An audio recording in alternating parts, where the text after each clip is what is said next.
ఏమండోయ్ ఇది విన్నారా? ముంబైలో ఒక పెద్ద రెసిడెన్షియల్ అపార్ట్మెంట్స్ ఉన్నాయంట. సో ఏమైంది ఒకరోజు లిఫ్ట్‌లో ఎవరో టాయిలెట్ చేశారంటండి. ఏంటి స్మెల్ లిఫ్ట్ అంతా టాయిలెట్ ఉంది అని చెప్పి అందరూ మీటింగ్ పెట్టుకొని సీసీటీవీ ఫుటేజ్ ఓపెన్ చేశారంట. అప్పుడు అక్కడ టాయిలెట్ చేసింది ఎవరో చిన్న పిల్లోడు అనుకుంటున్నారా? కాదండి. మనం రోజు ఐటెమ్స్ తెప్పించుకునే జెప్టో, బిగ్ బాస్కెట్, అలాగే బ్లింకిట్, ఇన్‌స్టామార్ట్ డెలివరీ బాయ్స్ ఉంటారు కదా!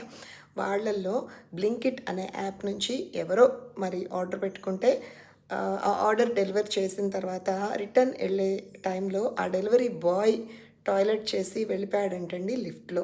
సో వీళ్ళంతా కూడా అక్కడ ఆఫీస్‌లో కంప్లెయింట్ ఇచ్చి ఆ పిల్లోడిని పోలీస్ స్టేషన్‌లో పిలిపించి మాట్లాడారంటండి. మరి అరెస్ట్ చేశారా? వాట్ నెక్స్ట్ మనకు తెలీదు.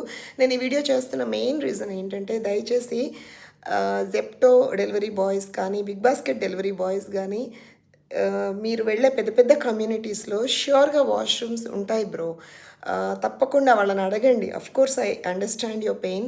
తప్పకుండా అక్కడున్న సెక్యూరిటీ గార్డ్స్‌ని గానీ, లేదు మీకు అక్కడ ఎవరు కనిపించలేదు, మీరు డెలివరీ చేసే వాళ్ళనే అడగండి. మేబీ ఇంట్లోకి అందరూ రానివ్వకపోవచ్చు.